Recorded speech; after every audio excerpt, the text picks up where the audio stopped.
রাসূলুল্লাহ সাল্লাল্লাহু আলাইহি ওয়াসাল্লাম বলেন, মা আসররা মান ইস্তাগফার, যে ব্যক্তি বারবার ইস্তেগফার করে, ক্ষমা প্রার্থনা করে, তওবা করে, সে ধারাবাহিক গুনাহগার না। ওয়ালাউ, যদি প্রতিদিন একদিনে 70 বারও যদি তওবা করে, 70 বার গুনাহ হয়ে গেছে, 70 বার তওবা করছে, তো আল্লাহ নবী বলেন আল্লাহ সেই 70 বারের গুনাহটাও আল্লাহ মাফ করবে।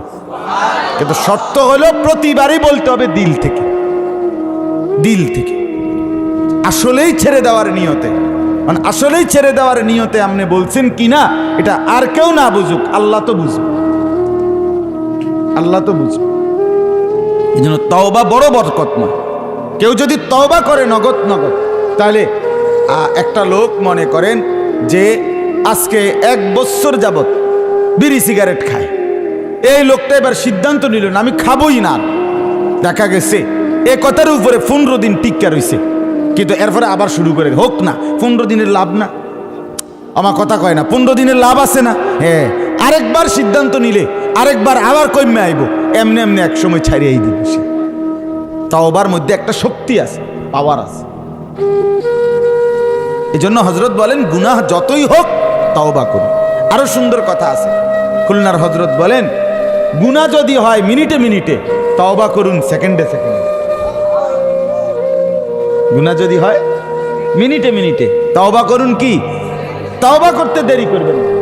আল্লাহ যদি, মানুষ যদি কয় তুই তো বেহাই আই বেড়া, কি তওবা তোর বেড়া, তোর কবার তওবা, তুই প্রত্যেকবারে তো প্রতিদিন 2 দিন পর পরে তুই যে সেই না। আল্লাহ বলে বান্দা মানুষে কোক, আমি তো কই না, আমি তো কিছু বলি নাই, আমি তো বলি নাই তোমারে, তুমি তওবা করো বলছি, আবার করো, আবার করো, আবার ছেড়ে দাও, আবার ছেড়ে দাও, আবার ছেড়ে দাও, আবার ছেড়ে দাও। আমরা এটা দরকারি একটা কথা মনে রাখবেন সবাই। আজকে আমি একেবারে আমরা চোখের সামনে সবাই এখন আন্তরিকতা নিয়ে আছি, এই জন্য বলতেছি, কথাটা বোঝে। একজন মুসলমান, একজন মুমিন, যেই কোনো মুমিন নবীরা ছাড়া তার দ্বারা গুনাহ হওয়া স্বাভাবিক, গুনাহ হওয়া আদাত। হাকিমুল উম্মত মুজাদ্দিদুল মিল্লাত হযরত মাওলানা শাহ আশরাফ আলী থানভী রাহমাতুল্লাহ আলাইহি কথা বলছে যে গুনাহ হওয়া মুমিনের দ্বারা স্বাভাবিক, আদাত, এটা হবেই তার। কিন্তু অস্বাভাবিক কোনটা? অস্বাভাবিক হলো মুমিন হওয়ার পরেও, মুসলমান পরিচয় দেওয়ার পরেও গুনার উপরে জমে থাকা, এটা অস্বাভাবিক। আমার কথা বুঝেন নাই আপনি? আপনি একজন মুসলমান, আপনি মিথ্যা কথার উপরে এতদিন কেমনে রইয়া গেছেন না, এটা ঠিক না, এটা একটা অস্বাভাবিক কথা। আপনি মুসলমান না, আপনি চুরির রূপে কেমনে যে এতদিন বইয়া রয়েছেন, আপনি নারী দেখা, এটা কেমনে, এটা হয় না। এই জন্য আমি অনেক সময় বলি যে একটা ঘরে আজকে 20 বছর টেলিভিশন চলে এক তালে, 10 বছর ধরে ছেলে মেয়ে বউ বাচ্চা টেলিভিশন দেখে, নাচ গান নর্তকীর ছবি, জিনা ব্যভিচার। আর এই যে ঘরের বেড়াটা, যে বেড়া ঘরের অভিভাবক, এ বেড়া মাতেও না, মোতেও না, লড়েও না, হাসেও না, এটা একটা অপদার্থ ছাড়া আর কিচ্ছু। এটা কোনো ব্যাড হইতো না, ব্যাড হইতে যাতো না। এটা পায়জামাও না, হাফ প্যান্টও না, ফুল প্যান্টও না, এটা মারু আপ প্যান্টও না, এটা কোনো ব্যাড হইতে যাতে না।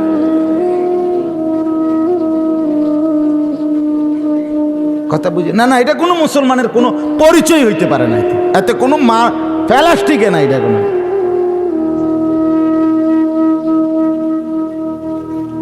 এটা একেবারেই অকর্মণ্য মানুষ।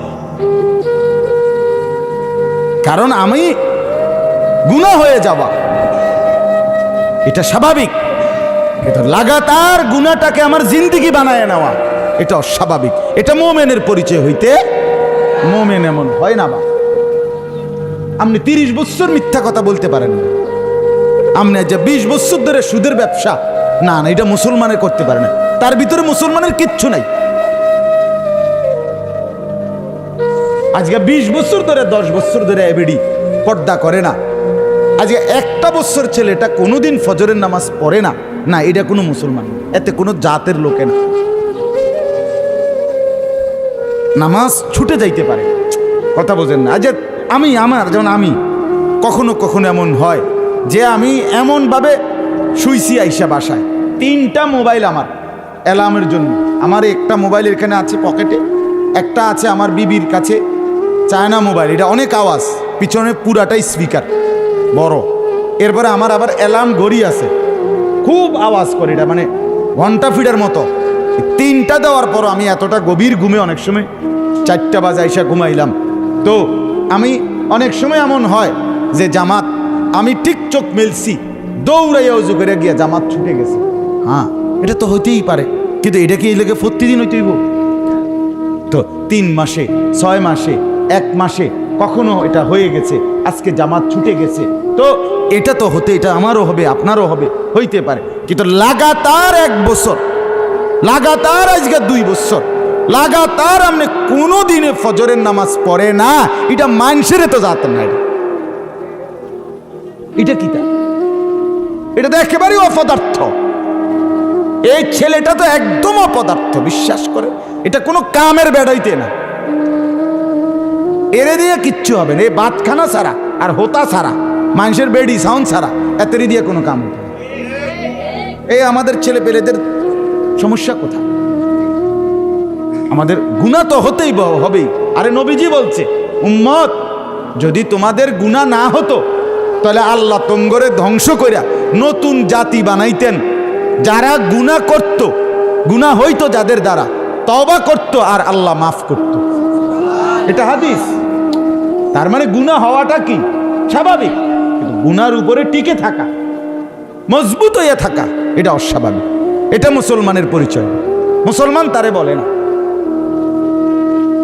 এটা শক্ত করে কইতেছি, এটা বুঝতে শিখেন, ভাবতে শিখেন। এটা রাগ হইয়েন না ভাই, রাগ হইয়েন না। একজন মুসলমান আমনে কত বছর ধরে দাড়ি কাটেন, কি লেগে? ঘটনাটা কি? আমনের 10 বছরে একবার আমনের বিবেক আইলো না কেন? এটা গুনাহ? ওমা এটা কি? তা এটা আমনে কেমন জাতের মুসলমান হইল? এত শক্ত হইয়া গেলেন কেন আমনে? কেন বলেন? আপনি কোনোদিনই 6 মাসে, 9 মাসে, 1 বছর লাগাতার হয়ে গেছে আপনি 5 ওয়াক্ত নামাজ পড়েনি না, আপনি এত শক্ত হয়ে গেলেন কোন বুঝে? এই স্কুলে পড়ছেন দেখে নাকি? ওই ছেলেরা বলো বাবা, তোমরা তুমি স্কুলে পড়ছো দেখে এটা বুঝা ফেলছো নাকি? তুমি কলেজে পড়ো দেখে এটা বুঝছো না যে তোমারে 5 ওয়াক্ত নামাজ পড়তে হয় না? তুমি শুধু শুক্রবার দিন জুমার নামাজ পড়লেই চলে, এটারে মুসলমান বলে? এটা তুমি কোনোদিন কোনো আলেম অথবা তোমার স্কুলের মাস্টারের জিগাও না, বলে স্যার আমনে কোন সে কদ্দুর শুধু শুক্রবারে নামাজ পড়লে তারে মুসলমান কয়নি? কথা বুঝো নাই আমার? তুমি স্কুলে পড়ো না, আমার মানা তো নাই। তুমি বাংলা, অঙ্ক, ইংরেজি শিখো, অসুবিধা কি? পদার্থ বিজ্ঞান, জীববিজ্ঞান শিখো না, সমস্যা কি? তা আমি তো দাখিল পাস করছি সায়েন্স থেকে, বিজ্ঞান বিভাগ থেকে, এসএসসি পাস করছি, সারা বাংলাদেশে ফার্স্ট হয়েছে, পুরা বাংলাদেশে সর্বোচ্চ নাম্বার পাই।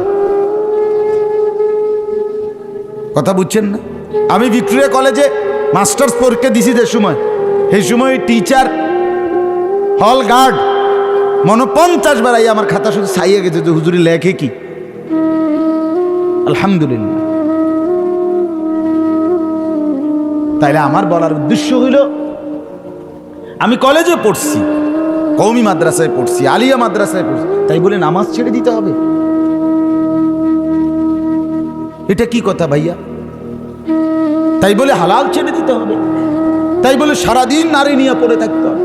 সারাদিন বুঝিয়ে দুনিয়া লইয়া কামরা কামড়ি, টাকা নিয়া, পয়সা নিয়া, হালাল হারাম, জায়েজ না যায়, মিথ্যা, ওজনে কম দেওয়া, সিটারি বাটপারি করে শুধু পয়সা কামাইতে হবে? পয়সার এত দরকার? ছি ছি ছি ছি। আহ, কি নিশ্চয়তা আছে আমাদের জানমালের? 20 লক্ষ মুসলমানের, গাজা যে ফিলিস্তিনের যে অঞ্চলে ইসরায়েলের বেঈমানরা হামলা করছে প্রতিদিন, প্রতি মুহূর্তে, 20 লক্ষ মুসলমানের ঘর বাড়ি মাটির সাথে সমান করে দিচ্ছে। 1 2 জন, 20 লক্ষ মুসলমানের বাড়ি ঘর, একটা ভবন, একটি ঘর আর অক্ষত নাই। বলে বলেন আপনি, আপনার আমলে বুঝলাম আপনি কবরে বাচ্চা গেলেন, আপনার ফুতের সামনে যদি আসে এমন মুসিবত, হইতে পারে না? কথা বলেন না কেন, হইতে পারে না? কিসের উপরে রেখে যাচ্ছেন ছেলে? মেয়েটাকে কির উপরে রেখে গেলেন? এই মানুষের বেডার রাস্তা রাস্তা ঘুরুই না আর ফলাইনে দেখবো, এই অবস্থার উপরে মেয়েটা রেখে গেলেন। ছেলেটা মোবাইল টিপে এই অবস্থার উপরে রেখে গেলেন। বউ বাচ্চা টেলিভিশন দেখে এই অবস্থার উপরে রেখে গেলেন ঘরটারে। আহা, আস্তাগফিরুল্লাহ। আমি মুসলমান না? আমার জীবনের আলাদা কোনো পরিচয় নাই? বুঝতে শিখি। আমি শুধুই কেবল, আপনারা জানেন অনেকে, আমি শুধুই গল্প বলার ওয়াজ করি না। ওয়াজের স্টাইল বুঝিও না, আমি বুঝিল যে আমার দিলের অস্থিরতা আপনাদের কাছে পেশ কর। আমি একটা অস্থিরতা নিয়ে থাকি, পেরেশানি নিয়ে থাকি। এই জন্য এই কথাটা মনে রাখতে হবে। গুনাহ হবেই। গুনাহ কি কথা কন না, গুনাহ হবে। আমি এইবারও আমি গত আগস্ট মাসে আমার খুলনার হজরতের কাছে গেছি। খুলনার হজরতের কাছে গিয়ে হজরতকে আমি বলছি, হজরত সর্বোচ্চ চেষ্টা করি রাত, আমি 1 সপ্তাহ হজরতের কাছে ছিলাম আলাদা হজরতের সোহবত। তো বললাম যে হজরত, কোরআন শরীফ নিয়মিত তেলাওয়াত করা আমার এই সময়টা হয়ে ওঠে কম, আমি কি করতে পারি? হজরত আমারে কতগুলো ওষুধ, কয়েকটা বিষয় বলছে কি করতে হবে। এই কারণে আলহামদুলিল্লাহ ওনার এই কথা মানছি। এখন কোরআন শরীফ পড়ার অল্প অল্প করে সুযোগ হয়। হজরতকে আমি বলছি, হজরত তাহাজ্জুদ নামাজ পড়তে রাত্রিবেলা আমার কষ্ট হয়, কারণ আমি এতটা পরিশ্রম করে গিয়া আমার শরীরে আর কোনো কি থাকে না, তাল থাকে না। উনি আমারে কয়েকটা উপায় বলছে কি করতে হবে এই জন্য আমাকে। আলহামদুলিল্লাহ ওই পদ্ধতি শোনার কারণে আমার ফায়দা হইতেছে। কথা বুঝছেন না আমার কথা? আমি হজরতকে বলছি, হজরত আমার বিবি এবং আমার মা, আমার ভাই বোন সবার সাথে আমি সুসম্পর্ক রাখতে পারবো, বিবিরও খুশ থাকা, মা বোনও খুশ থাকা, এটার জন্য আমি আরো একটু কার্যকর পরামর্শ আপনার কাছে চাই, কি করতে পারি? হজরত এত সুন্দর আমারে কয়েকটা কথা কইছে, এটার উপরে আমল করে আমি দারুণ লাভবান হয়েছি।